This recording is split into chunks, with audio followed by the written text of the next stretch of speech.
You can't stop me now. Can't stop me now. My feet have come too far for you to tie them to the ground. You can't stop me now. Can't stop me now. Set my sights on where I'm going at. They turn it back around. You can't stop me. Well, good evening and welcome to the Psychic Coffee Shop. I'm Aeson Knight, and with me tonight is Bruce with his new book, The Nature of Astrology. Now, guys, I'm going to warn you. I haven't gotten all the way through this one, but I'll tell you, just go ahead and get you a notebook, get you some Post-it notes, get you a pen. You're going to need it for taking notes. And yes, I do give a test at the end of it.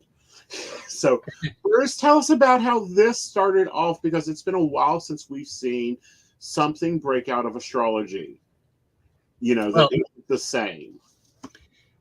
It was a long time coming. I got into astrology when I was, I guess, about 18 or 19. I had a few girlfriends in a row that were born on the same day. I thought something might be peculiar. Mm-hmm. One of them was into astrology, and I had studied astronomy when I was a kid. That was one of my hobbies, astronomy. So I knew something about how solar system worked, and I delved into it and got pretty deep. And the next thing you know, it became part of my identity, and I did make a living at it for a long time. Mm-hmm. But around 2000, 1999, 2000, I ran into a microbiologist, evolutionist named Lynn Margulis.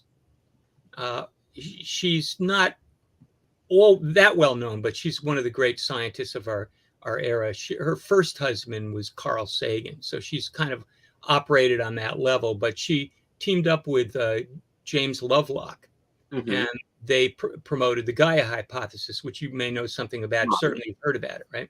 Very much so. Yeah. So I met her at a book signing because I was at the time very involved in hiking, and I was writing hiking guides. And we were sitting at this book signing next to each other and talked, and we realized that we had both hiked about 50% of this long 100-mile trail in Massachusetts, and we were looking for somebody to hike with to finish it, because we couldn't do it all at once. We had to do it in sections. Okay. So we hiked the sections and got to know each other, and so she recruited me, and she was teaching at UMass, recruited me, had me get a PhD. And basically my job was to help her teach her class, and when she wasn't around, I taught it. And this went on for about 14 years. But she said, you can do whatever you want with your thesis. And if you want to do astrology, that's fine. Just don't do it on anything that has to do with people. Okay. So if you've read that part of the book on astrometeorology, Right. I had looked at a translation of a book by Kepler, which hadn't been translated into English before, at least to my knowledge. Right. And he was very interested in the aspects between the sun and Saturn and the correlation with temperatures. So I went into that, did a study, got a PhD committee together, and basically tested out this hypothesis. I mean, it's not just Kepler. It was all astrologers were seeing connections between Saturn and the sun and cooler temperatures for 2,000 years. Right. It goes back to Ptolemy.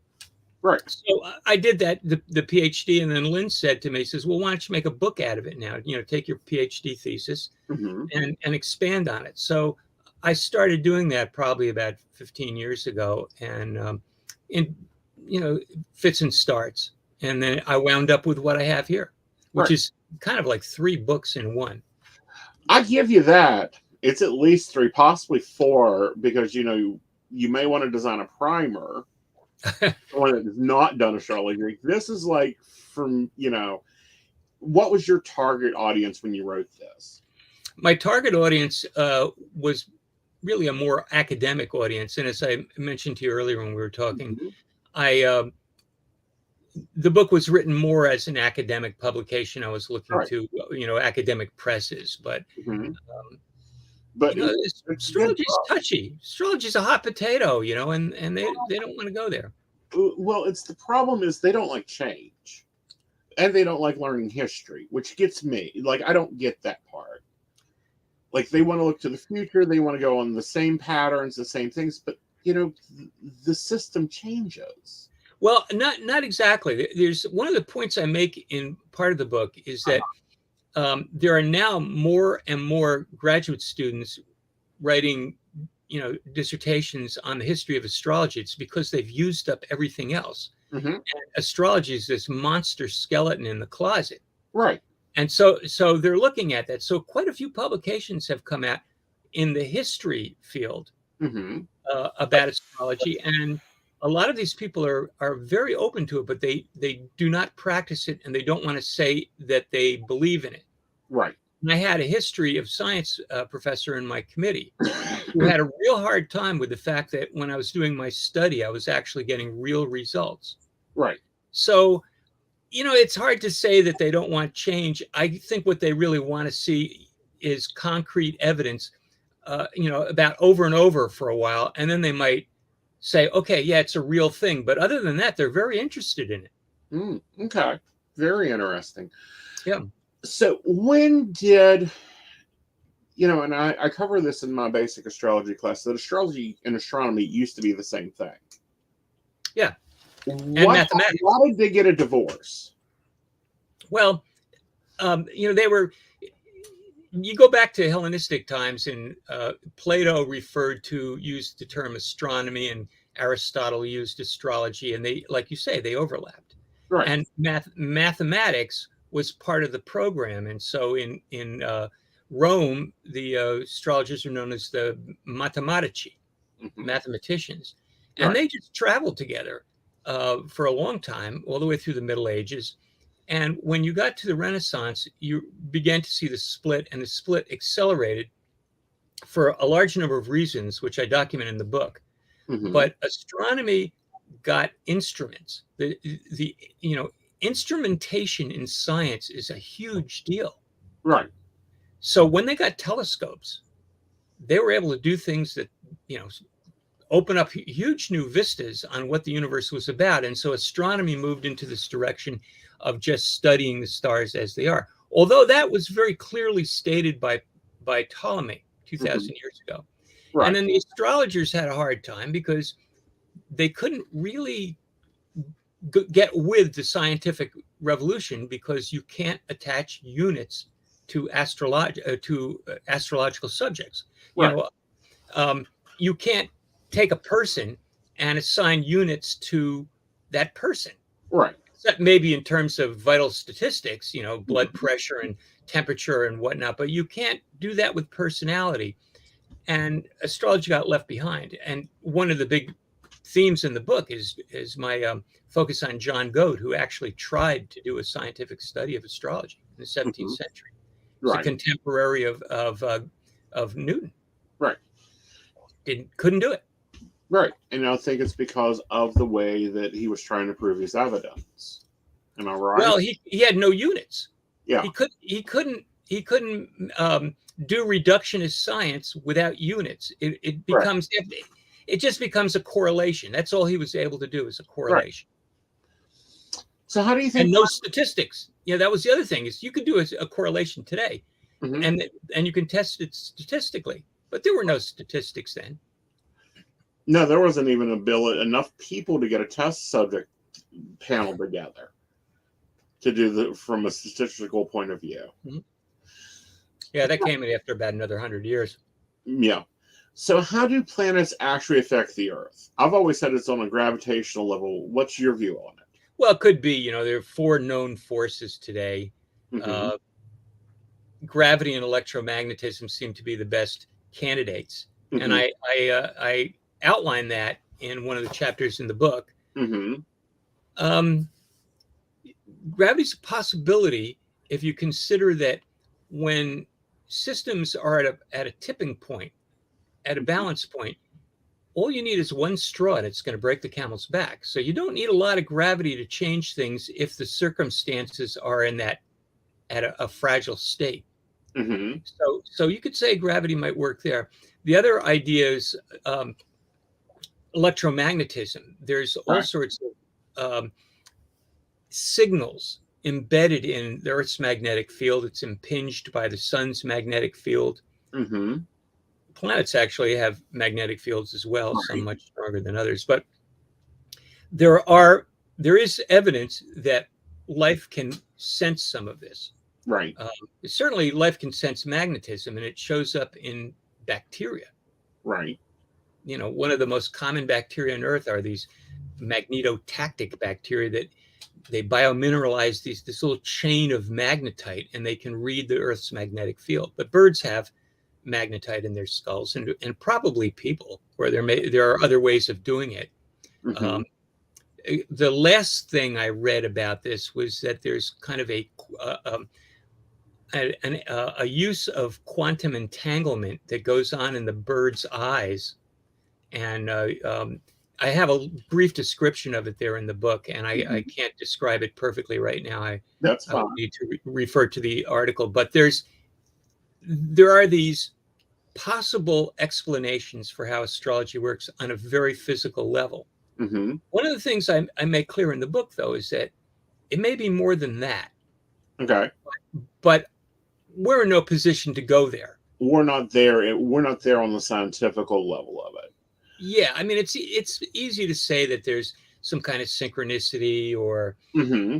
the universe is a hologram or something like that. It's easy to say. It it's not temporarily solves the problem of how astrology works. Right. It doesn't prove it. It doesn't show it how it affects. Right.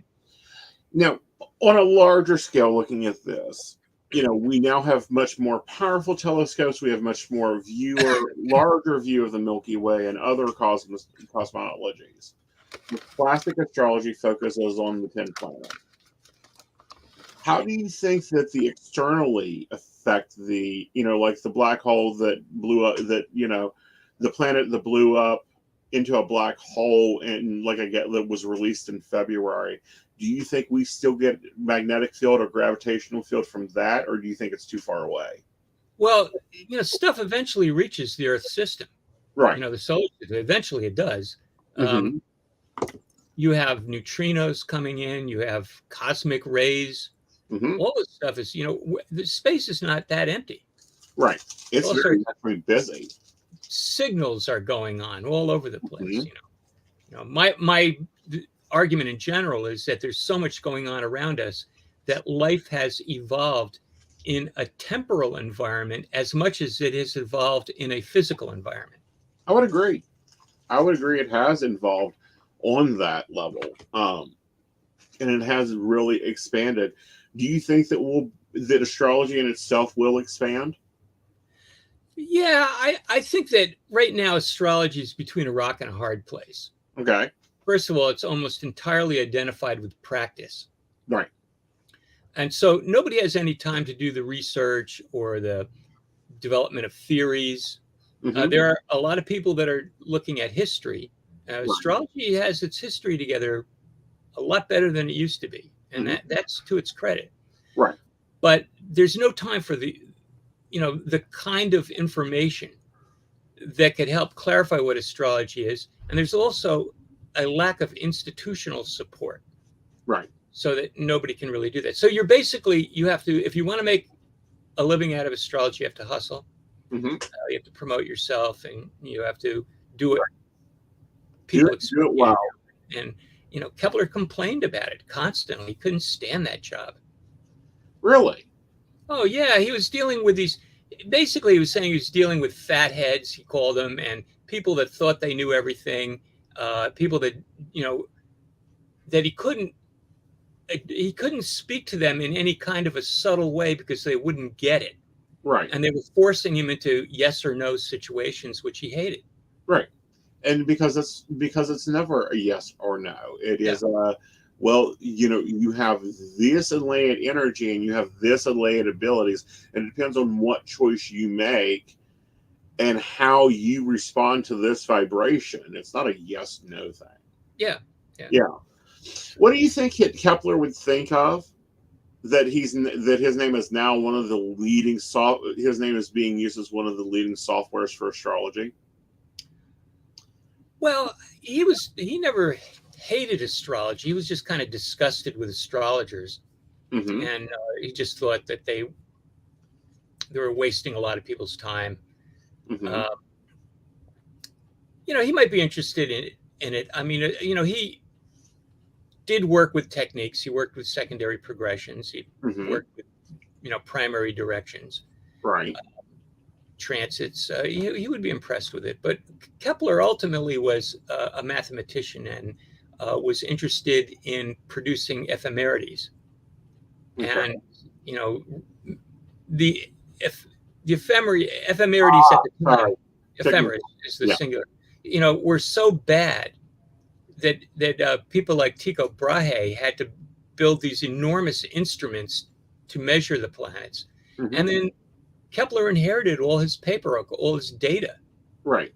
And he did kind of a trial and error thing, and over several years figured out the orbits of the planets. And with that information, he was then able to make what are called the Rudolphine tablets, which were the best ephemerides of the time in the 17th century. Right. So I think that, answering it's a good question, but, Kepler, if he was around today, he would probably just go for the astronomy and say, okay, astrology's come along too, but he would Right. be very interested in modern physics. And that's what Well, I think. so. How do you He's think a Capricorn. this is going to apply to it? Say that? How do you think the developments we're getting out of quantum is going to apply to astrology? I don't know. As I mentioned before, there appears to be some systems in organisms that utilize some of the strange properties of the quantum level, Mm-hmm. quantum realm. It may turn out to be important, but at this point, we don't really know. I think it may actually give us the the linking data that has been missing to keep scientists happy. Like, Could be. why this is why this does this type. Yeah. And then in astrology, you have things that are leftovers, like the power of fortune. That's a big thing in a lot of the astrology practices I deal with.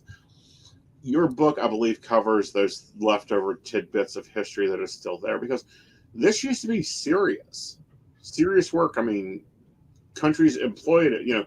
Nancy Reagan wasn't the only one that hired an astrologer to run the country. Yeah. Yeah. Yeah. Well, it was a very big deal in ancient times, and astrologers were the scientists, and they had patrons. Mm-hmm.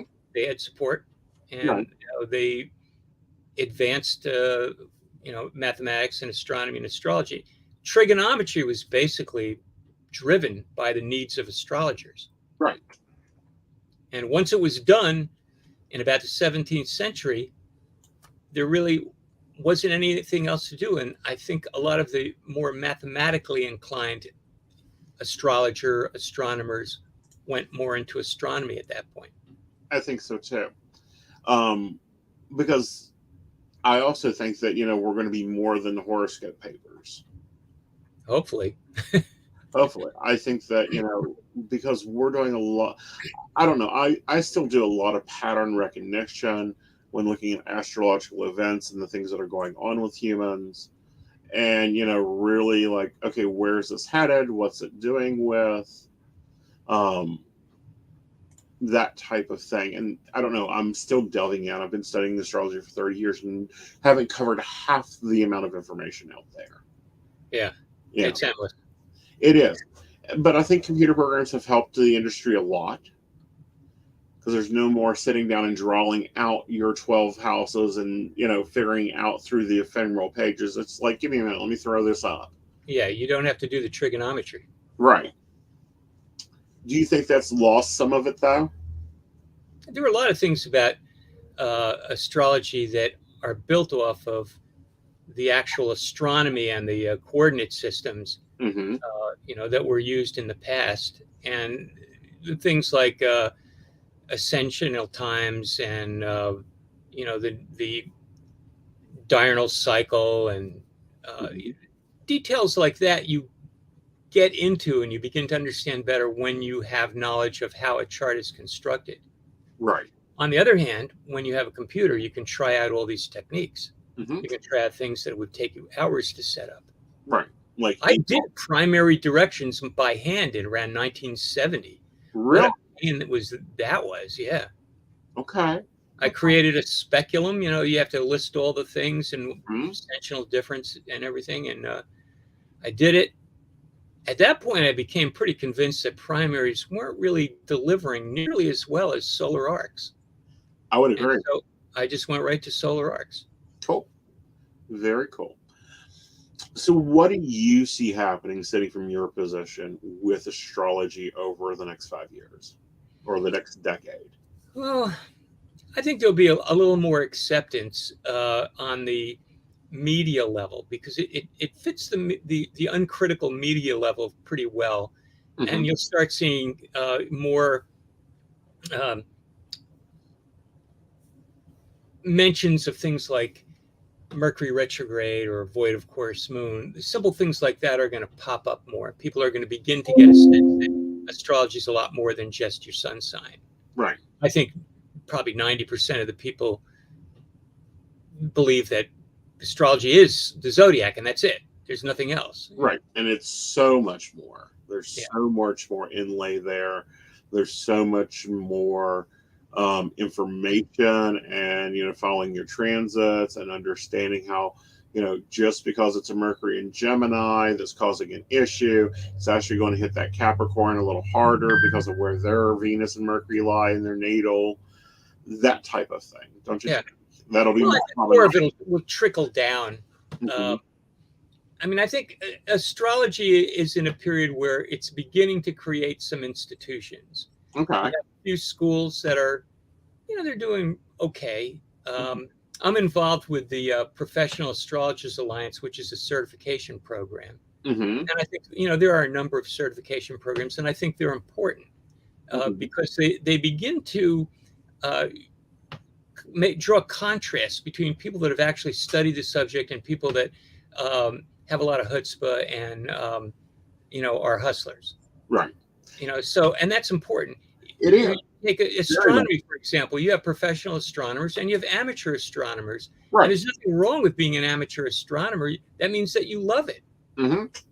Um, But no, I totally agree with there needing to be certifications and alliances and guilds. I, for a very long time, have pushed for a guild for psychics, a guild for tarot readers, or, like we have with SAG, Mhm. and definitely with astrologers. Because that way you don't have to set up your own 401k. You don't have to go and negotiate with the insurance company. You also don't negotiate with companies that want to pay you $2 a charge. Right. There are some places in the country, Atlanta is one, and Las Vegas is another, where the local governments have created licensing requirements. Really? Yeah, and I mentioned them in I think chapter 13 or something in the book. Yeah, I haven't gotten there yet. Marginalized. That's marginalized. That chapter is kind of a really big picture look at the cultural bubble that is astrology. Right. But that's happened in a few places. And one thing that people should be aware of is that if astrology starts getting too popular, its detractors will come down very hard and demand licensing. And in fact, astrologers are kept out of many towns, particularly in the South, because the licensing fees are like $25,000 a year.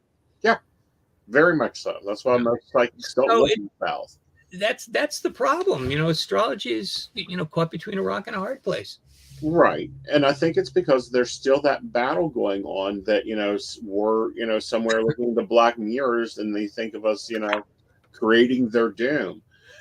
Do you think Nancy Reagan done us a benefit or a disservice by having one for the White House? It's hard to say. I mean, we'd have to look at that in retrospect. Okay. You would have, if astrology becomes more credible for one reason or another, if 50 years from now, people will look back on Nancy Reagan as being very sharp and actually using a resource that other people were laughing at. But well, other people were laughing at, but other countries were using it too. I mean, if we look at Russia and their whole, like they still at this time, the last intel I heard from them, they still have psychic. I've heard them referred to as psychic warriors or psychic soldiers, where they're still using psychics and astrology and all that in their battle plans. Yeah, psychic discoveries behind the Iron Curtain. Remember that book? Yeah. Yeah. No, they have a long history of that. Russia's got a strong Neptune. They do. Yeah. That's why they're so stubborn too. They're good at dance and figure skating. Mm-hmm. Yeah. Yeah. But what's weird is them versus us. And I do this a lot in my mind. Them over there, their psychics and their astrologers are their rock stars. Yeah. Over here, it's like, you do what? Yeah. Yeah. That's the United States is, a very, if, for example, in psychology, the United States produced behaviorism, Mm-hmm. but Austria produced Freud. Right. So there's certain qualities about the United States, that you can see affecting subject matter, Mm-hmm. where it's, very conservative and very materialistic and very hard-edged. Right. But you can also see that from their chart. Yeah. The United States has Sun square Saturn. Mm-hmm. Very, very conservative, very, very hard on itself, very, very destructive. Yeah. Yeah. So it can be interesting. Well, let's take a break, and when we come back, we'll also talk about the other books, because this ain't your only one out, nor is this the only one you've ever published. Nope. Okay. Okay. Awesome.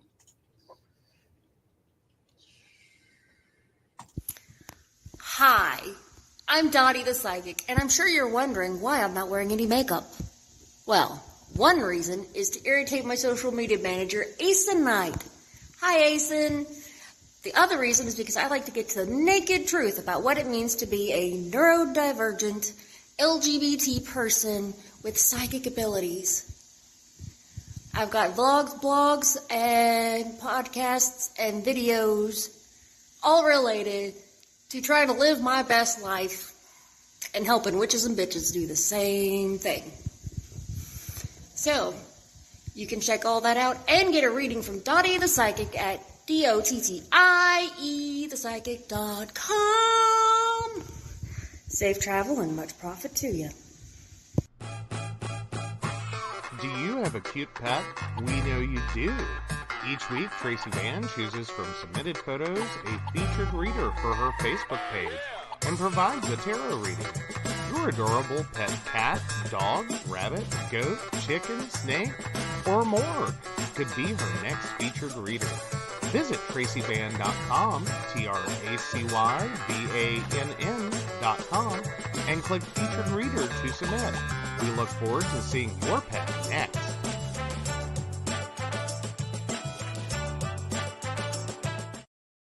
Hey everybody, Lady Gwendolyn here, and I am here to tell you how to get in contact with me and a little bit about what I do. I am the High Priestess that works with shadow work to help you grow and heal, and I work with access bars, Reiki, I do power forms. I'm recently getting into crystal healing, sound therapy as well. So you can go to Lady Gwendolyn Healing, that is LadyGwendolynHealing.com. Book your appointment with me. I do in person, I do over the phone, I do over Zoom. We can do that as well. My main goal is to help you grow and heal, because I've been there, I'm still going through it, and let my strength help guide you. See you soon. Hey everybody, Natalie here from The Pendulum's Path. If you are in need of guidance, direction, spiritual connection, healing, or more, you have come to the right place. I have worked as a psychic and a medium for over 3 years, connecting people from all over the world with their loved ones, giving them insight and guidance into their current situations, their past healings, their blockages, and what they need to know in order for them to have a better future. It would be my absolute honor if you would come to my website at www.thependulumspath.com. Visit my shop. I have a whole bunch of crystals, oils, balms, mystery boxes, and more. And visit my services. I offer 15-minute, 30-minute, and 60-minute sessions. I also have email readings available if you're not comfortable with the one-on-one session with me, or if you just want to try me out. I encourage you to come visit me at The Pendulum's Path, and let's get you back on the right track today. All right, so your book is up to pre-order. We are dropping the link for Amazon for you to hop on that pre-order list and get it in there so I can get shipped right to you. Now, this isn't your first astrology book. You've No. wrote a lot of them, but you have another one for the beginner. Because I really think this is more like, for me, academic. You have Yeah, I have a few astrology books. I have one called The Circuitry of the Self that came out in 2000. And I have a few pages on it, which is a proposed hypothesis for how astrology works and how it relates to developmental stages in children. Really? Correlate, with correlations with the moon, Mars, Mercury, and Venus, and how they relate to the numbers and the cycles. Yeah, it's in the section. I guess it's the chapter on mechanism or magic, right? Right. Yeah, so it'd be chapter 12, and I have probably 4 or 5 pages on that. At the end, it's the very end. Right. But I have a whole book on that subject, and it still sells a little. Yeah. I self-published that one. Right. Then you also have the Mayan astrology style. Yeah, I have several. I have like 4 books on Mayan astrology, or Mesoamerican, I like to call it, because there are so many overlaps. I mean, we're talking about the difference between the Greeks and the Romans, different names, but more or less the same, pantheon of. Right. And then I have an introductory book that's gone through a number of different iterations, but the present version is called What Astrology Is and How to Use It. And that's published by the Wessex Astrologer. And that's a straight ahead introduction to astrology, good for somebody that doesn't know that much about it. Shows you things that you can do at home, ways that you can build your own interpretation. And it also has like a resource guide, shows you where you can learn more about it. Right. So with that, and I really recommend his books, but get the basic one and then go for this one.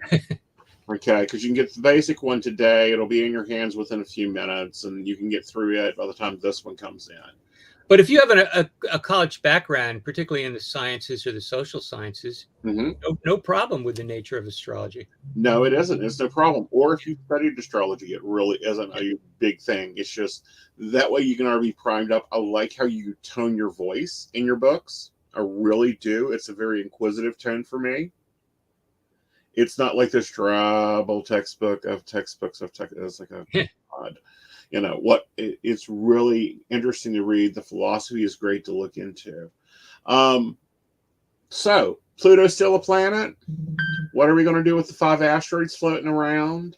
Yeah, well, the designation of an astronomical body, that's a business for astronomers. I mean, what it is. I mean, Pluto, it's probably a dwarf planet is probably a good name for Pluto, because it's it's strong enough to pull itself into a sphere, but it hasn't cleared out its neighborhood. Right. What's happening is Neptune is clearing out the neighborhood, and may take another billion years. Okay. But it certainly seems to have a very strong effect, and so does Eris. I've always been interested in new bodies. When Chiron was discovered, I was one of the first to get an ephemeris and began to study that. These points work, and they raise a lot of issues about how astrology works. Right. So, my point is that astrology is a very complex subject. It is. But we shouldn't have our minds blown, and it will be worth our while to work on little parts of it at a time. Right. And it pieces, but our solar system in itself is still changing. It's evolving. It's evolving. Is there anyone actually looking and doing the same calculations that they used to do on the effects of how that affects the chart? Say that again? As the system changes, do you think that there'll be additional effects added into the chart? Well, I mean, if one of the planets were to disappear for some reason, that would be interesting. What about Planet X coming into play? What's that? What about Planet X coming into play? Well, are you talking about, what is it, Nibiru? Navarro. Yeah, one of the Sitchin, thesis there. I don't know. There's people that think that there's a a dwarf, red dwarf that orbits, that is actually a companion to the sun and has an orbit of like 100,000, a million years or something. Right. And it's so small you can't see it until it gets close. Yeah, but there's not enough evidence of that. No. See, if there's no evidence of periodic disruptions to the Oort cloud, sending comets in and blowing things up. And I do talk about that a little bit. Right. Not much, though. Did that get trimmed? And that's going to be in your third book? Yeah, well, a lot of that got trimmed out. But that's, there's enough in there that basically says that on a, in terms of deep time, a very big scale, there are these periodic interruptions with Earth as it evolves due to bolides coming in and blowing things up. The most famous one being the one at the end of the Cretaceous. Right, at the Cretaceous period. What about, when things shift? And we were kind of talking about this. And I had to correct myself because I had remembered it differently. Like the 6.25 inch axis shift, or, if we have another nuclear, situation go on and we get knocked a little this way or a little that way, how do you think that affects the gravitational field target? I don't know. I mean, there are effects that the geoscientists are interested in. I mentioned before, a true polar wander is a topic that's discussed and is offered as a possible explanation for the positions of the continents relative to the poles over long periods of time. But I don't know the exact answer. I actually have a book that I read many years ago. I should dig out that it has, I think the title is Consequences of Changes in the Earth's Rotation. Okay. And it does discuss minor, glitches like this in the. I mean, because, we're blaming a lot on global warming, and I'm not saying they're wrong, but I'm also looking at it and going, okay, we shifted just a fraction, and we've seen a lot of planetarial changes with that. Well, like what changes do you have in mind? Well, like right now, West Virginia is having a North Carolina winter. If you compare it to, in Maine is, you're up in New England area there. You guys really haven't had a 1972 winter for a while. No, it's been about 10 years since I had to use my roof rake. Yeah. It's in my garage. Yeah. I mean, the way things are going, there could be a massive, 3-foot dump at any point. There's the climate system, the weather and the climate system are disrupted. And, that's been shown pretty much to be largely due to greenhouse gases. Okay. Well, what's Saturn and the sun telling us? How's this winter going to be? Well, that Saturn-Sun opposition, which occurs once a year, that's what I tested. And that's what I describe in the book, that you actually can get units when you're dealing with weather because you have daily temperature records, right? They don't go back that far. They go only back a couple hundred years. Right. Most of them are not even that. Right. But there does, I think I've shown that in certain places, the temperature drops down when the sun and Saturn form an opposition with the Earth in the middle. And it's consistent over long periods of time.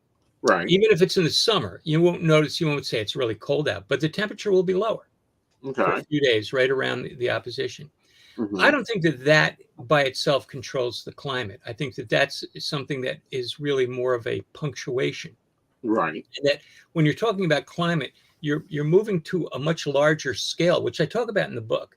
I talk about things like the Milankovitch cycles. They're all orbital cycles. Okay. And so what you have are these variations, very slow variations in the shape of the Earth's orbit, variations in the tilt. The tilt moves from like 21.5 to 23.5 or 4.5, something like that.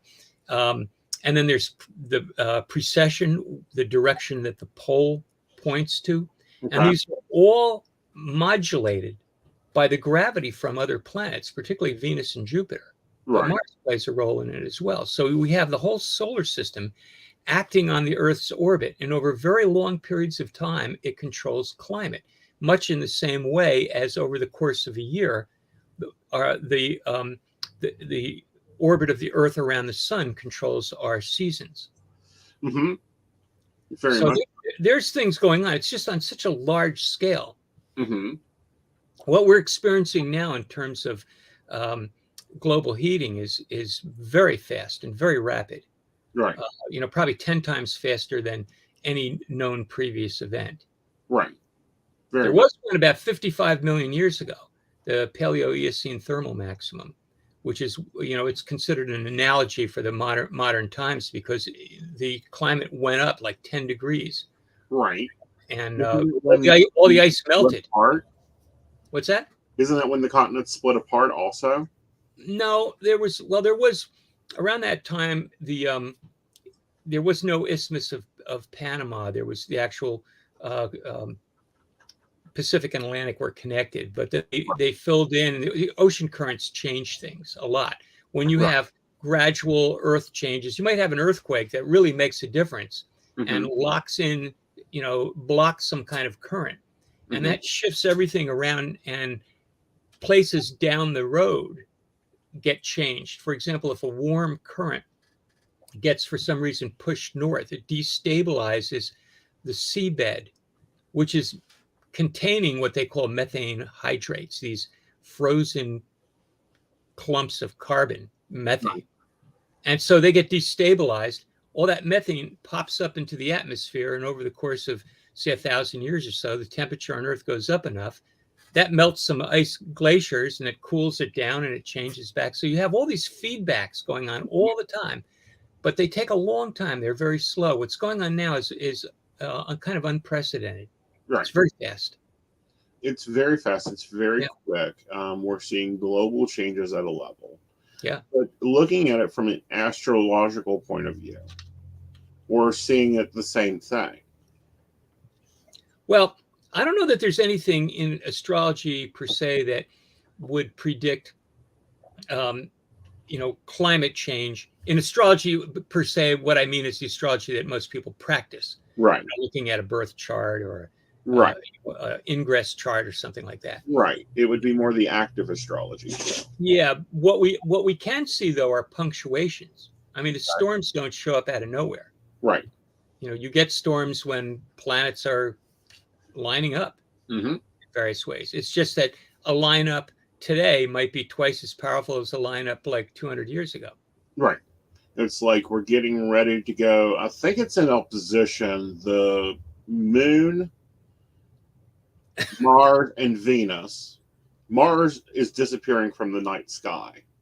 Yeah, Mars is in Gemini retrograde. Yeah. And it's getting ready to go, and the moon is going to be blocking it from the view. Well, the moon will oppose it in, I think, tomorrow. Yeah. Yeah. And if we look at our weather, at least I know my weather has gone down to 0. Yeah. Yeah. That's a common thing. When you get moon Mars or sun Mars, you often get a storm of some sort. And there are other things going on. One of the correlations I've found with snowstorms is that you get a strong moon Venus kind of contact. Okay. And the moon will be moving over Venus fairly, it's fairly close to Venus. Moon, Venus, Mercury, Neptune. If you find those all forming some kind of alignment with each other over the course of about 24 hours, and it's the winter, I found there's like about a 75 or more % chance that you're going to get snow. So there are little things like that. I learned that kind of stuff from studying the old almanacs. Yeah. When there were people like William Lilly making up weather forecasts like years ahead of time. Right. And that was because he was looking at the ephemeral. Yeah. This is equaling that. See, that's what we don't, as astrologers, don't get anymore. Weather? Like weather, health, those correlations, you actually have to go and get active and dig into the old books. Like the books about like how to read your birth chart, or hell, my class doesn't even talk about it. I'm not going to throw shade on other people that I need shade too, but it doesn't talk about those correlations. That's what this book is about, is getting into those metrics and those correlations and that active visibility going on there. Oh yeah, yeah. There are real things happening. Yeah. Um, today Jupiter went into Aries. Uh-huh. Just today. Uh-huh. How's that Yeah. going to affect things? Well, I think we're really on quite a ride here. I think it's been going on for a few days, and it'll go into probably mid-January. But there's so much stuff going on, and if you look at the news, I mean, with with politics and all over the world, really. Mm-hmm. I think we're heading into probably a potentially dangerous period. I would agree. I mean, And Jupiter is not necessarily a great planet. Jupiter in Aries is a somebody a hothead that's full of himself. right. A lot of people have Jupiter in Aries, but suppose you have Sun conjunct Jupiter in Aries, and it's opposed to by Pluto or something like that, or square to Pluto. That's a problem person. That can be difficult. If they channel it right, I mean, this is a lot of work for an astrologer to explain how to channel that, because it's so impulsive. Mm-hmm. And it's so definingly, you have to work really hard. Yeah. I have a son that has Jupiter in Aries. He's ready to, go off, any moment. And he's very affected by politics. And, what it really is, it's more than just politics. Like, Jupiter is justice. It's kind of the legal side of things. And I talked to him the other day, and I said, "Did you watch the World Cup?" And he says, "No, I'm not going to watch anything that's coming out of Qatar. I don't like the way they treated the people that worked there." Okay, but that's Jupiter in Aries. Did you chuckle yourself when you saw that the January 6th committee was releasing their stuff? I believe it was today or yesterday. Yesterday, yeah. Well, it's right on time, more or less. Yeah. I don't know. When I see stuff like that occurring with living astrology, I just kind of giggle and go like, duh. Oh, it's gone right along. The U.S. is getting the second time it'll get its Pluto return. The first time it got its Pluto return was February 24th this year. Okay. And you know what happened then? Russia invaded Ukraine. So now we have a war with Russia going on. Yeah. Now it's going in. It's going to do the second return. Okay. And so we have finances are involved, and it's going to hit Mercury pretty soon. About a week after that, early in January, Putin has Saturn transiting Saturn opposite his Pluto. When that happened to him previously, that was the day that the Ukrainians sunk the Russian flagship. So it just looks crazy. Have people in the streets calling for his head? It could be. It doesn't look good for him. It doesn't look good. It looks tough for the world, really. I mean, we're on the brink of a lot of things. We are. We're on. And Jupiter, like I say, Jupiter can be a hothead. Mm-hmm. And, I'm hoping that, there are enough Saturn types out there that are going to hold back these crazy people that could be pulling the trigger. Right. And you got to watch the Aries that's got that Jupiter of I've got to build bigger. Yeah. Going on at the same time. Like, I'll be honest, I am an Aries Pisces with a Virgo rising. Yeah. Yeah. Well, that means you're adaptable and you're enthusiastic. Yes. But I'm also very much a hothead when it comes to like building things and organizing things and shooting them up. Yeah. And when I saw that coming through the card, I'm like, yep. New products are coming. Watch it fall out. Here we go. Yeah. But the type of astrology we're talking is what I really get into, is when it's on the larger scale, when we're looking like Biden, comparing Biden's chart to Putin's chart compared to the new King Edward's chart, and seeing how they are going to play off each other. King Edward? Charles, yeah. Yeah. Well, I think, comparing charts is always helpful. I mean, after all, that's what Nancy Reagan did. Yeah. She got her astrologer. I forget her name. I heard her speak one time. But anyway, you do comparisons between Gorbachev and Reagan, and they were compatible. Right. And look at all he was able to do with that knowledge, because he walked in knowing that he had a fellow friend there. Yeah, you can get along. Yep. But no, I'm starting to see more. Well, My husband owns a tech business, and I told him when we first met, I said, Mercury's going to retrograde. I ain't booking a date with you for the next 2 months. He goes, why? I says, you're going to be busier than Hades. And he looked at me and chuckled and said, yeah, whatever. Now he's putting in his planner now that Mercury's going into retrograde. No major plans. Yeah. So he got the, he understands astrology now.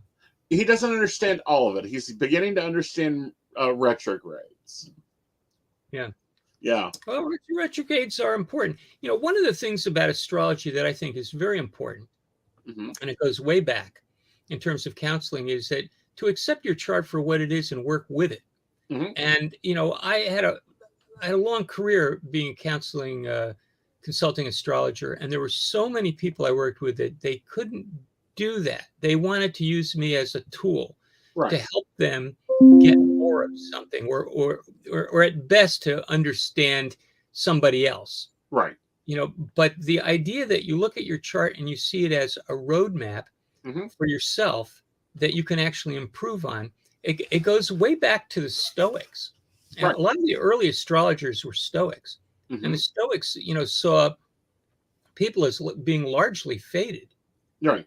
And which is true. I mean, by birth, or by virtue of our birth, our genetics, our birth, our family, and so on. I mean, these are very strong controlling features. But the Stoics would, the Stoic astrologers would say that, your birth chart is a key to your destiny. Right. And by understanding it, you follow your destiny, and so you're not fighting anything. And they would use one of the Stoics. Chrysippus used this analogy of a cylinder, that it could roll down a hill. And, on the other hand, if you have a block that's like a, square cube, it's not going to roll out, so these are two very different things. And, if you want to follow your, if you want to have a positive life experience, you need to roll like a cylinder. You need to move with your chart rather than to resist it. Right. And that's basically, I think, the most important message that an astrologer could give to a client. Self-knowledge and how to make it better. Well, not only that, but how to use it to your benefit. Well, that too, but I'm a little careful about that. Well, like the Mercury in retrograde in your natal chart, you don't get affected by Mercury in retrograde so often. So you can actually use that a little bit to your benefit. But I see what you mean. Yeah, absolutely. Yeah. Mercury retrograde could be a plus. Yeah. I mean, I know people that are editors and reviewers with Mercury retrograde. That's a good application for it. Right. Retrogrades are very strong. Retrogrades occur when that planet is closest to Earth. Really? Yeah. So, the energy of the planet is a little more potent than usual, and that's maybe why it's hard to handle. It becomes a hot potato. Right. That's interesting. I hadn't heard it that way. I've always heard it's because it's tracing that same energetical line repetitively. It's kind of like graining it in on you harder. Well, it does, certainly in terms of, mundane astrology, like current events, Mars, retrograding back and forth, retrograding, then going forward in Gemini is like really putting a lot of pressure on Gemini. And we have, Trump's like got his sun in Gemini. United States is kind of loaded with a few planets there. Yeah. And it's problematical. Yeah. Have you looked at anything in the past 10 years that just shocked you in astrology? Well, I'm surprised at a lot of things. I found the planet Eris, dwarf planet Eris, to be very interesting. Really? Tell us about that, because that's not normally in a chart.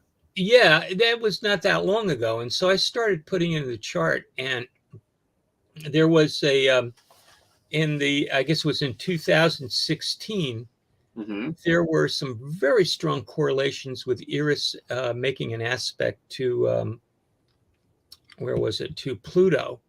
Okay. On days where things happened that affected the election.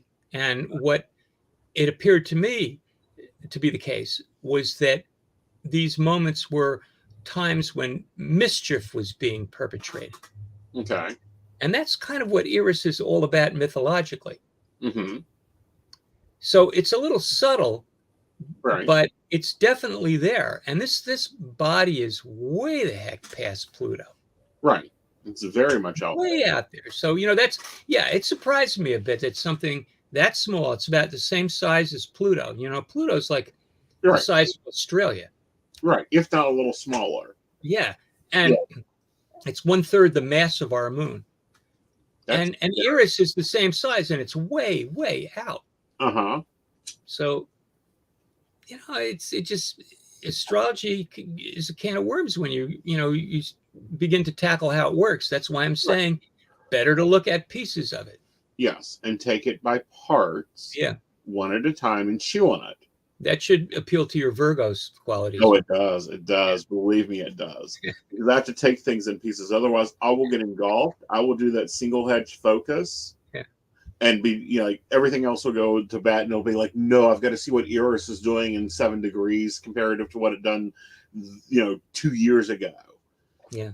Yeah. Eris has been in Aries for so long. It moves so slowly. Really? I was born with it in Aries. It's still in Aries. So it's a generational planet. More than a generation. It's like a multi-generational planet. Wow. But it's a hot point. There's no question about it. If you follow it, conjunctions to it, see it strong in a person's chart. I know people with, say Sun square Eris, real tight aspects. One person is totally invested in gaming. Okay. All kinds of games, cards and video and all that. Right. That's kind of, that strikes me as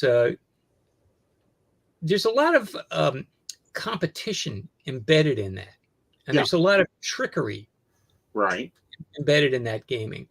I've seen it in people who have been accused of things that they didn't do that was the result of mischief. It's somebody, tricking them. Mm-hmm. And I've seen other people with it. Mm-hmm. Well, certainly there are people that trick others that have it, but I've seen also other people that have it that they don't seem to know what they're doing, but they just stir up the pot wherever they go. Mm-hmm. I have a question for you. Mm-hmm. I have the opinion you can look at a chart and you can tell if that person is going to be ADHD by the correlation of certain planets. What's your thoughts there? Well, you see a lot of Aries and, the moon usually is hypercharged in some way. Mm-hmm. I know somebody with Moon, Mars, Neptune conjunction in the 6th house. Uh-huh. ADHD. Yep. Almost all the time. By the way, I've had a really bad cough and I'm popping cough drops. I know. It's not a problem, but no, you're doing just fine. Going into a coughing fit, Yeah, that's all right. We're going to let you go here soon because I know that you're down in your research lab and it's quite cold down there. Yeah, it's not terrible now. It's warmed. I turned the heat up a little. Oh, good. Yeah. But no, it's been great having you on. What's your next one? Because you've got these 2 out and you've got another one, I'm sure, sitting there getting ready to pop out. Well, I have, I wrote for the Mountain Astrologer for many years. I wrote a column called The Uranian Observer. Okay. And I've got all those articles, and some of them I think are pretty good, and I might put them together as a book. I have that in mind. I think that would be great. I have another book that I started a while back that's kind of a manifesto. It's like, what I think is really going on in the world on multiple levels. It's kind of ontological in certain ways, but I don't know that I'll get to it. Right now, I've been a musician all my life too, and I'm working on a couple recordings. I'm doing them in my basement because I just can't get out as much. And I have one particular album now I'm working on is it's all instrumentals, guitar instrumentals, like surf. Some of it's like surf music, Dick Dale, Adventures, and because that's how old I am. Yeah, you've been around for a few solar cycles, but that's when the real wisdom is, though. Because now you've had time to look back and go, oh yeah, when Jupiter done this in this occurred, and it occurred again here. Ah, so this is really what this one, Ptolemy was talking about Jupiter having an asshole move. Yeah. Yeah, so I have a few projects I want to do. I've had health problems. You get 74, and you get here, and that's why people retire at 65. I don't see. I'm not really retiring. I'm retiring from reading horoscopes, but I'm not giving up on my projects. Yeah. See, I can't. I see and talk to clients every day. I cannot at this point in my career ever see me not doing that. I don't think the universe will allow me to. Yeah. Well, keep healthy. Yeah, I'm trying. We've done some major weight loss. We're, trying to use everything we can to keep the body moving, even though, I'll put together spare parts like most psychics were. Yeah. Yeah. I had accidents, my health was okay, but I had a couple bad accidents. And so I have 2 spinal surgeries. Ooh. And, so there's a lot of neurological. I have a very close Sun-Uranus aspect. Okay, I'm listening. And, you see that very often. I have a friend who was a really good skier, and he had a bad accident 4 years ago, and he's pretty much paralyzed below his neck. I mean, he can move a little bit of stuff. He's born with Sun square Uranus. So is Uranus the one, like the Sun in Uranus is looking at health and being a pain in the ass? Well, I think it has a lot to do with the nervous system. Okay. So and I think there's a little proneness to accidents. Right. Uranus works abruptly. So Right. I've been dealing with that. Who do you assign cell phones to? What's that? Which planet do you think controls cell phones? Well, that's kind of a Mercury thing. Okay. It's a communication device, but it's also electronics, so it's Uranus. Uranus, yeah. So they're both having to share that. Yeah. And there are cameras now. It's like it's amazing that who knew that cameras and phones would be mated successfully. I know, successfully, and that's just so strange. And I just think back to like Ptolemy and the other ones that are like assigning and breaking down these properties, going, all right, guys, half the stuff that you said to controls no longer is useful. Can we get a new list? Yeah. Yeah. Well, darling, thanks you for joining me. Thank you for letting me pre-read your book. It's you're welcome. Amazing. I will complete this and get the homework done. And come back when you get your album released. I'd love to hear you play. Yeah, we'll see how I do with that. Okay. I'm working on it. Awesome. Got my Fender Jaguar. Ooh, nice. You know that guitar? I know of it. I don't know it personally, but that's a nice guitar. Yeah, heavy. Yeah. Okay.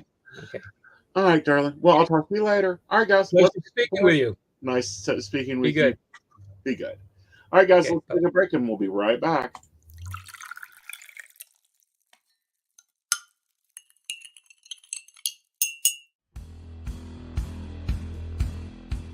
Welcome back, Goblins! My name is Jason, and I am the host of the Esoteric Book Club, a podcast that examines titles on the magical, paranormal, the mysterious, and the strange.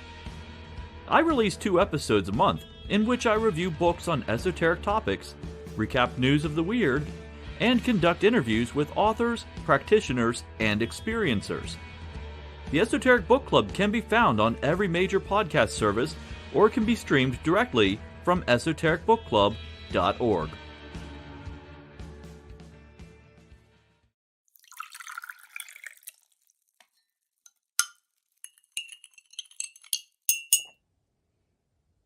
Hi, I'm Tracy Van. I provide a blended reading consisting of mediumship, psychic, and tarot cards. A reading from me can cover any guidance you need from relationships with your partner or your family, spiritual, financial, any questions you may need clarity on. If you would like to book an appointment with me, check out my website, tracyvann.com. That's TracyVann.com. I have bookings from 15 to 60 minutes you may choose from. That helps if you just have a quick question, need an answer, or if you're looking for a reading in more depth. I'm here to provide the guidance and clarity for you. Let's just figure it out. Bye.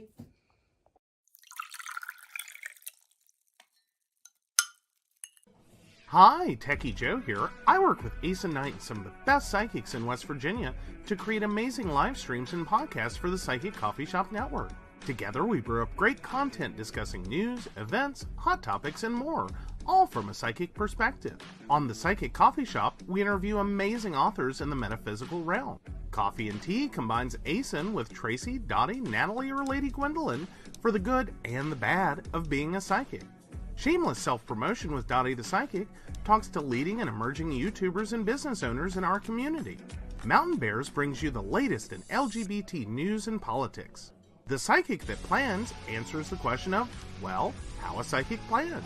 Plus, we're live on air. We take your comments and your questions, including psychic advice questions.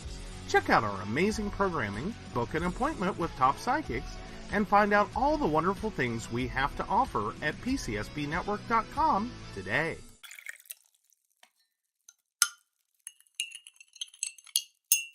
Hi, I'm Aeson Knight. I provide tarot readings covering everything from love and relationships to your life questions and your most spiritual answers.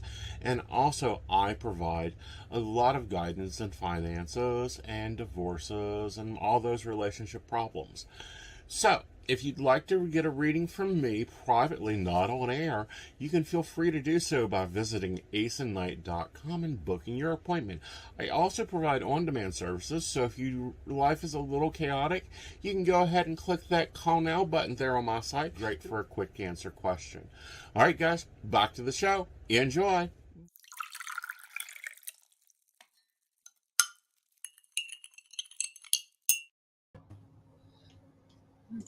Right, we are back. Hello, Joe. Nice to see you landed. How are you?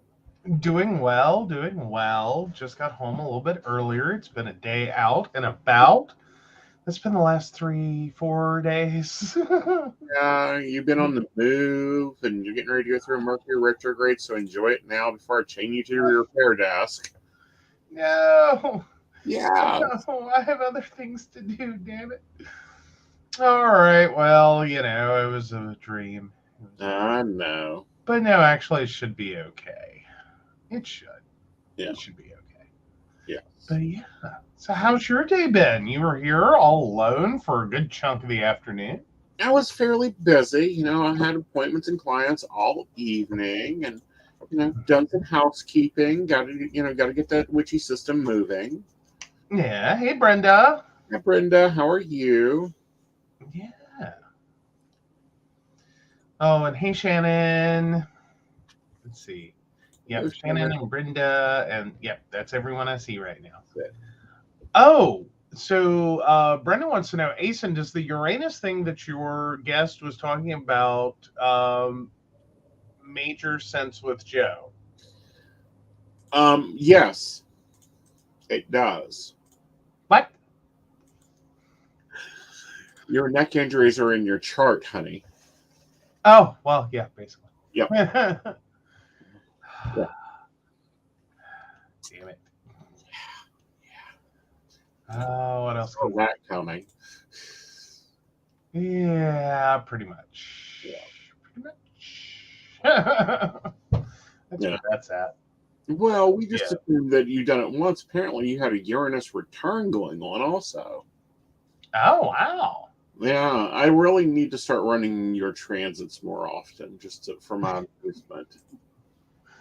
Not just for your amusement. Maybe you could let me know if I'm about to, I don't know, clear my throat and end up on a path to surgery. Well, that's because you were holding your tongue and being the Leave It to Beaver husband. What? You brought that on yourself. You blocked your throat chakra. Oh, okay. All right.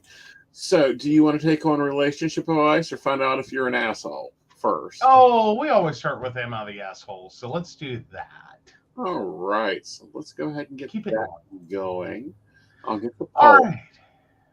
Yep, get the poll ready. Get the poll. Yep. You'll know when to bubble wrap, Joe. Love it. Am I the asshole for refusing to address someone by their chosen form of address? I've been with the company for 6 years now. We are very informal with each other and have a fairly laid back culture. The company president is Dave. My boss is Lou. I tell employees who call me Mr. Smith, fake name, that my name is Dennis and that there is no need for formality. We recently hired a new employee. The fake name I will give her for this post is Jenny Potter. In coming on board with us, Jenny signed all of her emails Ms. Potter. When she answers the phone, it's good afternoon. This is Miss Potter speaking. When she calls me, it's good morning, Dennis. This is Miss Potter.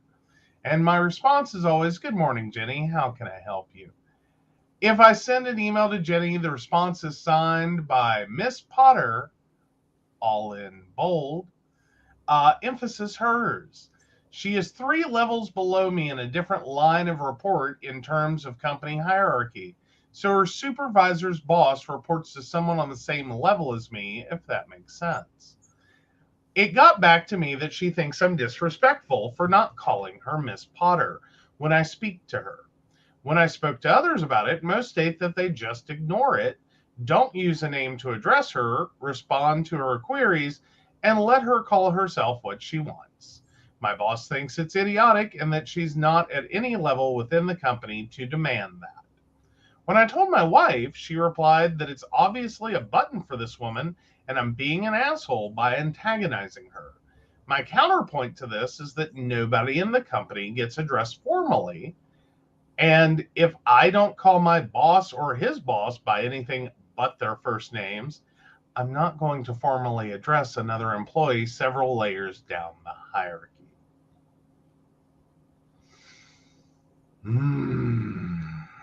I want to hear your thoughts on this one first. I call bullshit. Okay, but which direction? Who's the asshole? Miss Potter is full of bullshit, and she's also stuck in a corporate old environment. She's seeing herself as being a friend. It kind of annoys me. I don't know. I keep going back and forth on this one going, I want to know if there's an age difference. Oh, I know there's an age difference. Like, I can tell that from the conversation. Well, I don't know. Yes, there is.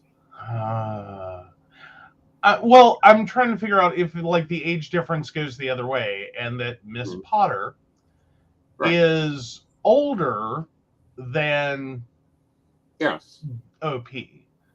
That, or if it's a cultural difference. Like, I had to recently address something. Because I've been working in multiple areas with some international team members. And I'm like, no, I'm Aeson. Mr. Knight is in the other room, and if you want to speak to him, that's fine, but he'll have no clue what to do with that. Yeah, basically. I don't know. See, I could almost get this and follow it if it were working the other way and that Miss Potter was referring to everyone. You know, Mr. Smith, Mr. Jones, Mr. blah, blah, blah. And, you know, just being Jenny Potter. Right. I could get that. Right. Because I did that at the beginning of my career because that's how I was raised. Like, it took a few bosses going, please don't do that. Right. You know, please don't do that. So, okay. Yeah. You know. But I feel that this, I'll say it, I think she went through McLaughlin's class. Oh, fun. Yeah. Sorry, we're joking about one of my college professors that I actually dearly love. She was amazing. Yes. But she was kind of a very formal professor. But yeah. But she doesn't have any problems like 2-3 levels up the food chain calling, you know, just going, good morning, Dennis. This is Miss Potter. Right. Why? Yeah. Like, and I mean, it's not like I haven't worked in the South where you learn things like, you like all these other people are just their first name, and then you have this one person, Right. or two or three, that it's Right. like, that's Miss Jenny. Right.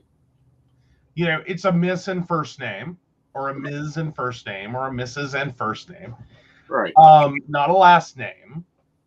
Which again, Okay. I kind of get it if that's just see the difference. Hmm? Okay, I see what the divide is. Okay.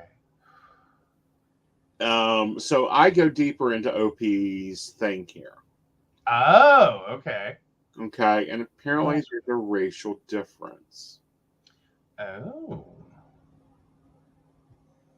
What? No. Okay. So what's the difference?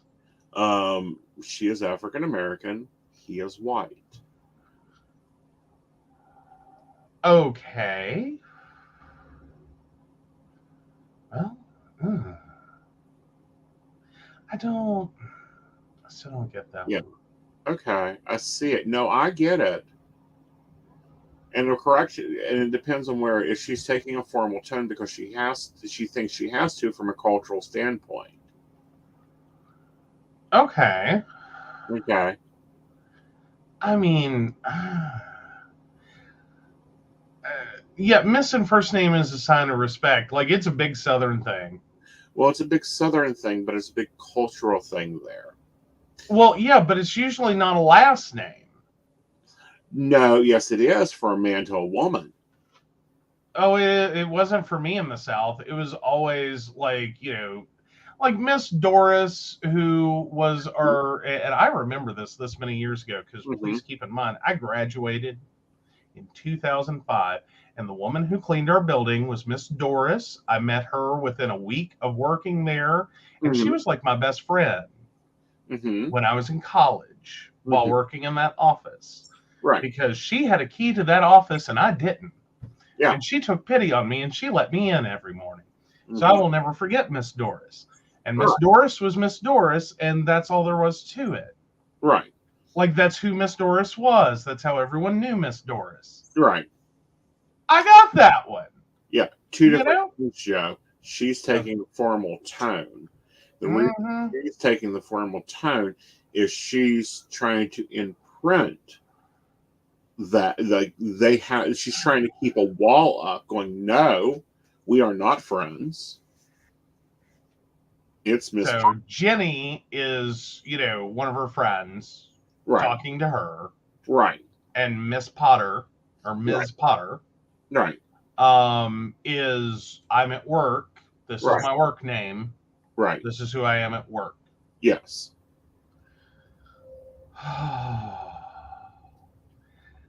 I think she's going to find she's a really bad fit for this company, and it's all going to come back to the stupid name. I think that there's going to be a very... I mean, I'm not really calling it stupid, but... Right. I mean, I think she's going to find that this name thing is going to end up costing her a job. Right. And because... Or someone's going to sit down and have a conversation and say, look. And her boss really should be the one doing it, because he goes on to explain that. Yeah. I mean, find a different work name. Right. I mean, be Regina. Right. If you're like going with the Jenny. Right. Okay. So that's one difference. To answer your age thing, she is older than him by about 20 years. His boss is older than him by 30 years. I agreed hierarchy is irrelevant. The only reason I even mentioned it was because I thought people would ask if I report to her or if she's above me in the corporate hierarchy. In the past, when managers have come with an informal mentality, the bosses usually have a conversation with them to let them know that that's not how we do things around here, and explain that we do not want to create distance between employees and managers, and when people feel comfortable coming to us. Must have gotten on board, and therefore hasn't. And those that hadn't didn't last. We never make a clerical non-supervisory employee address us with formal titles. Yeah. Yeah, there's a double cultural thing going on here. Like I will say I don't think I've ever had a boss that I had to refer to in for like formally. Yeah. Like, because I'm literally running hierarchy. Right. And the closest I got to that. Right. And I think that one was deserved. Right. Just because, like, that was a very short tenure. Was a committee I was on for, like, the chancellor. Right. At UNCG. So, she was Chancellor Sullivan. Right. That's the only person I can think of professionally I actually, like, no, you have to refer to her as Chancellor Sullivan. Yep. Like my bosses giggled. Yeah. Like my bosses lost it when I said Miss Leap. Right. Like she just looked at me and died. Right. And was like, "Oh my God, I feel like my mother," because she was like 5 years older than me at most, and I was like 18. Right. Yeah. I don't know. It can get kind of complicated in this, especially in this culture war that we're going in this very large revolution in general. Because I remember different points in my life when Mr. and Miss have been very big things. And the award was a very big thing for a very long time in my addressment. And now I'm like, please don't. If we're on Lord status, you're in trouble. Yeah. Like, I think the last people I had to formally address were college professors. Like, Miss Lockley, Dr. Conlarian, like those were like, no, you had to do that. Yeah. But like, as for actual bosses, right. Like, no, I think the closest I got to that was Chancellor Sullivan. Yeah. No, see, 5, 7 years ago, 8 years ago, yeah. Yeah. Oh, see. Time. Yeah, now I'll point out on Shannon's. Yeah, she was like, I don't think I've called anyone Mr. or Mrs. outside of a school setting. And a good chunk of my teachers didn't use their last names. They used their first. So it's like Mr. Mike or Miss Polly. No, none of my teachers ever did that. Yeah. The closest we got was Miss GH. Uh-huh. And that's because so many people butchered her last name. Yeah. And I can still do it. Okay. Gaspersich Hale. Oh, lovely. Do you know how hard it is to like use that? Miss Gaspersich Hale. And she was a miss. Uh-huh. At the time. Uh-huh. But no, it was Yeah. Oh, that was a name that required like Miss GH. Right. Like I don't know. I think my teachers would have been mortified if we had ever been like Miss Anita. Uh-huh. Like I think Miss Anita would have slapped me across the language arts lab and then threw a book at you. Like, and she liked me. I'm just saying she would knock me across that room. Like, it would have been bad. I think even email, because a lot of my doctorate program, it was email based. And we still had to do Dr. Long or Reverend Long, Dr. this, Dr. that. Now, what I find funny, I will say what I find funny is, so one of my clients, I do work for both her and her sister-in-law. I can totally look at the sister-in-law and call her by her first name. Does not bother me in the least. My former teacher, I've tried, You're right. and every time I say her first name, Mm-hmm. I just feel like my mother is going to walk up behind me and knock me stupid. Mm-hmm. Like, like the hell you just said? Mm-hmm. Like, you don't. Yeah, I think Brenda points out something very important, though. Mhm. Changing settings. Oh, when corporate came in, they were referred to by Mr. and Mrs.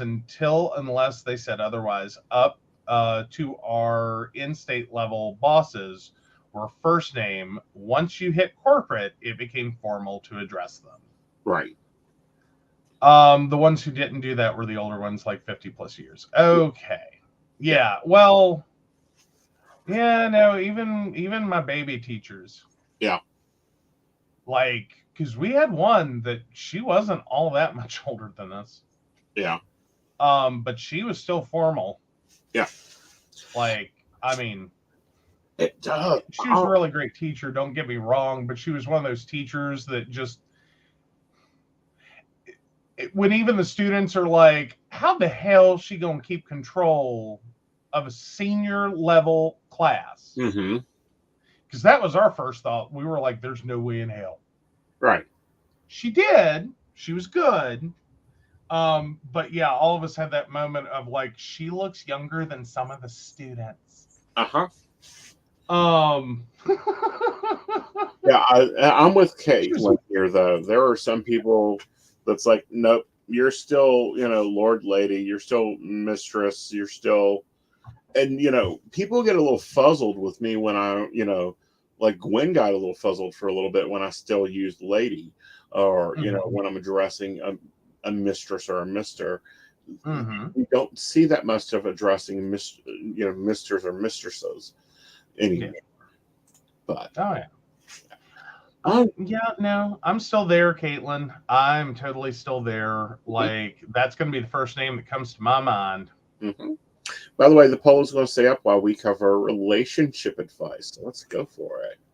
All right. Let me flip that window, and we'll be right there with that. Mm-hmm. All right. My husband thinks his work is more important than mine, and I resent him for it. English is not my first language, so sorry in advance. For context, my 33 female husband, 35 male, told me at the beginning of the pandemic, while we were both working from home and with our daughter, 5, not going to school, that we should focus in taking care of his job and not mine, because he earns more than I do. This caused an argument, and while he apologized and even talked with his therapist about that, lately I've been feeling that in reality he still feels that my job is less important than his. To give some examples, we still both work from home, but due to the nature of my work, I have to go to the office at least twice a month. And when I go and he has to stay home with our girl after she returns from school, he will just start a video chat with me and give her the phone because he is busy, and apparently going to the actual office means I'm not. On another time, I let him know that I'm go grab some drinks with my coworkers after finishing a big project that involved people for headquarters visiting. I work for a multinational company. I offered to talk to one of my sisters or an nanny to come to the house and keep my daughter company, but he refused. So instead, he again called me at least 10 times and gave my crying daughter the phone so I could entertain her because he was so busy and I wasn't working. That night, I asked him to not do that again, and he told me that he would not make a promise because his work is important.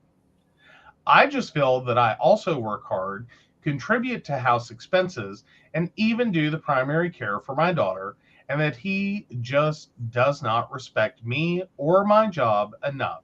Am I exaggerating? Nope. I don't think you're exaggerating. I think you have to take this out of his hands and hire you a babysitter when you're at the office. Oh yeah, I'm with Brenda. I'd just turn my phone off at that point. or silence his number. Well, yeah. Because you don't turn on, you shouldn't turn off your phone, but you should silence it. Yeah. Yeah. I mean, well, but moreover, I think I would learn the lesson Mm-hmm. that you unfortunately have a partner who feels he is babysitting. Mm-hmm. And I put that in air quotes if you're listening to the podcast. Sure.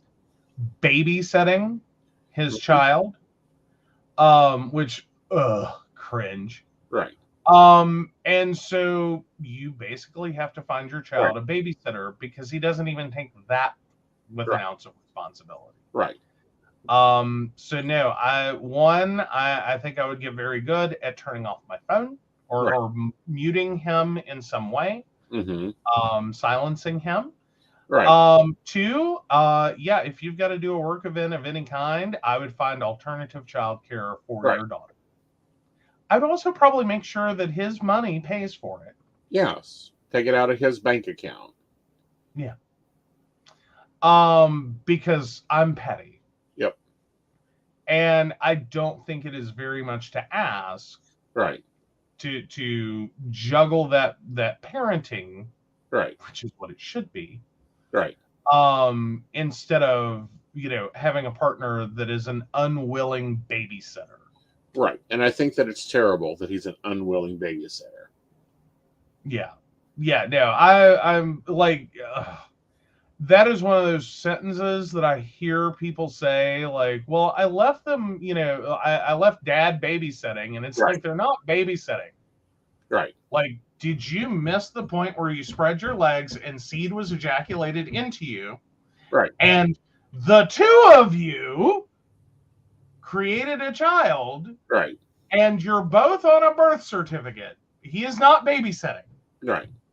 He is doing shared responsible, parenting for the being you both created. Right. Like, how hard is this to follow? Right. Like, why would you ever? And I think it lets a lot of guys off the hook for being shitty parents. Right. Because, I mean, it's one thing to be a shitty babysitter than to be a shitty dad. Right. Like,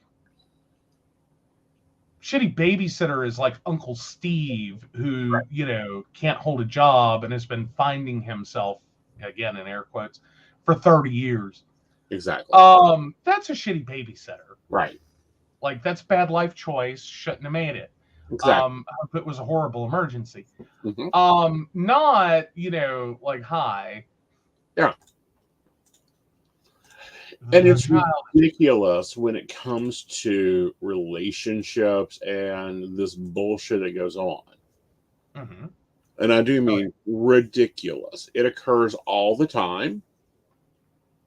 And I do mean all the time.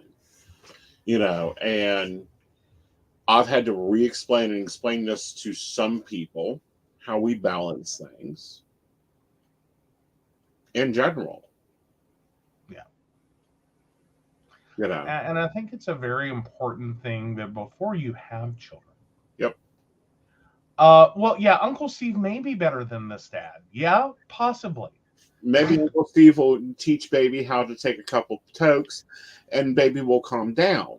Well, again, still better, I guess. I don't know. I'm like, what?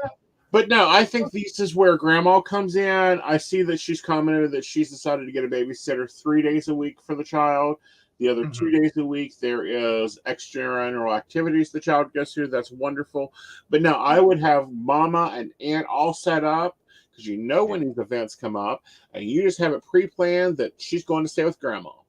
And you don't need to tell useless dad what she's doing. Just take him out of the equation. Yeah. His work was too important. You didn't want to bother him with such trivial things. Right. Like, again, I would have a real problem. And that's just dealing with the immediate problem. Right. And then the other side of this is you need a piggy bank. You need a piggy bank to be saving up money. Because I promise you, one of these days, his ego is going to need money for something, and his job isn't going to provide it, and it's going to humiliate the living fuck out of him when you can just go, oh, that's no big deal, new roof, let me go get my checkbook and write a fucking check and go, there you go, I just paid for the roof. Well, I was going to say, not even like that far out, is that I'm struggling with the original point being made that, like, that one, the fact that that was said the way it was said, and like, then you got the apology and the conversation with the therapist, but yet, this is where you still are. I think you're 100% right that in reality, he still feels that my job is less important than his. Yes. I don't think this is a deal breaker. Oh, I don't think it's a deal breaker. I think it's a just build up the spite breaker. Well, but see, here's my problem. I think they're going to have to do, like, this is when you just call for couples counseling. Well, they're already in couples counseling. That's the problem. Okay. One of the problems. Oh? How is couples counseling the problem? Well, because he already took this to his therapist and she got a side-out apology, and he's still doing the activity after 3 years now. Yeah, but that's what I'm saying is I think you have to go back to the counselor and be like, thought this was settled, not settled. Yeah. So we need to go back to square one and work through this again. Right. Because this is going to continue to be a bone of contention in their relationship, and it's only going to escalate. Yes. Ooh, so Brenda says, plus, if Dad thinks her job means so little, how does he think of her? Exactly. She needs to put away money to take care of her and the kid in case Dad decides he needs to find a better life. Exactly. Yeah, I don't know. See, I think you and Brenda are on the same page with this, is that he's going to up and leave because he doesn't think much of her. Right. Here's the weirdo point. I think he's just a narcissistic asshole. Right. And it's like, honestly, I don't think he's going to leave. I think he's exactly where he wants to be. Right. As long as he gets to treat her like less. Right. That her employment is less, her role in the house is less, her importance is less, everything is less when it comes to her. Right. That's my sneaky suspicion. Right. And I think therapy will fix that or find that. Right. And this is different. And I want to point that out in case our listeners get confused, because we've talked about my job is central. Like, my job, my work with my clients comes before almost everything. In many ways, yes. In many ways. And I tell anyone I date, I always tell them, my career comes first. You'll have to deal with the rest. Well, and conversely, same. Yeah. Like, basically what you got told is don't fuck with my work, don't fuck with my money. All right. Fuck with either one of those, and this won't last long. Yep. Because, Right. That's just one of those things for me is like, fuck with my clients or fuck with the way I do business. And it's like, yeah, see, not happening. Yeah. And then fuck with my money. Nope. That's mine. Right. Like, right. That's straight up mine. But, that is different than what this dude is doing. Yeah, no, he is literally going, so what if you're at work? It's just not that important. Just a job. Yeah, it's just a job. It's just your job. And it's like, and if it were just at the level of like, if you had to choose, I think both of them could agree that maybe that's a situation where with the higher income, like if in a horrible nightmare situation, you had to choose, you would probably choose his. Right. for the higher income. But yeah, but I'm wondering how much That's higher are we talking here? do what now? I'm wondering how much higher are we talking? I'm gonna go with it's pretty significant. I don't think it is. I think he may think it is, Yeah.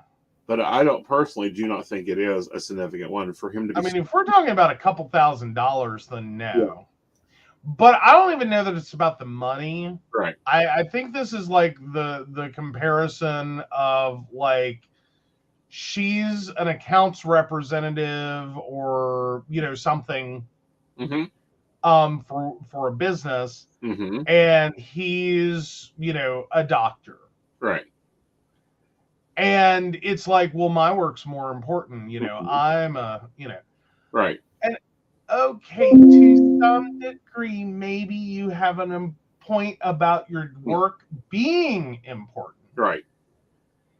And that on some level, yeah, maybe it is more important to the grand social scheme of things than what she does for a living. Right. But that doesn't mean you get to totally deprioritize to the ends of the earth what she does. Like I think there's a big there's a big gap between those two. Right. And the part they point out here is mom guilt.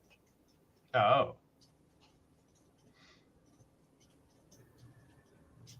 Oh yeah. So Shannon says he probably still follows the idea that his society values him more as a provider than her as a worker, wife, and mother. Right. Yeah. Yeah. I also think maybe giving him his own taste of medicine would be helpful. Yeah. Yeah. And it doesn't have to be at his work. It could be while he's golfing with whoever. She's crying. Here you go. Here, honey. Here's daddy. Yeah. Yeah, I figure that phone would get cut off so fast. Very much so. Like, no, not dealing with it. All right, guys. Well, we've reached the end of our show. We hope you've had an enjoyable evening. Tomorrow night, Run Typical Light will be doing a Yule broadcast. I will probably go live for Yule for a little bit and do some Yule wishing. Also around 6-ish, we'll see. It's not planned. See what happens, how my day is flowing. If not, I wish you a blessed Yule for those that celebrate. Happy Hanukkah to those that celebrate Hanukkah. And we will be back before Christmas because I am back Thursday night with Natalie McVickers. And that'll be fun. And then we got Mountain Bears. And then we'll be here Christmas with Psychic Plans laying out the 23 Master Planner. I know, right? Yeah. I know. It's a lot of things coming to fruition. Hey, Jupiter's in Aries. The fun stuff goes on there. With that, we'll just turn this over to Techie, and he can take care of our Patreons. Awesome. So, of course, we want to thank Beverly Walker, Minka G, Kathy, Mary Winfield, Brenda Bryant, Shannon C, Shannon D, Lady Gwendolyn, Charles Shaw, Dottie the Psychic, Tracy Van, and Caitlin Bell. If you'd like to learn more about us, the show, or how you too can become a Patreon sponsor and receive all the wonderful benefits our baristas receive, please visit us at pcsbnetwork.com. And we will see you Thursday night. Good night, y'all. Good night.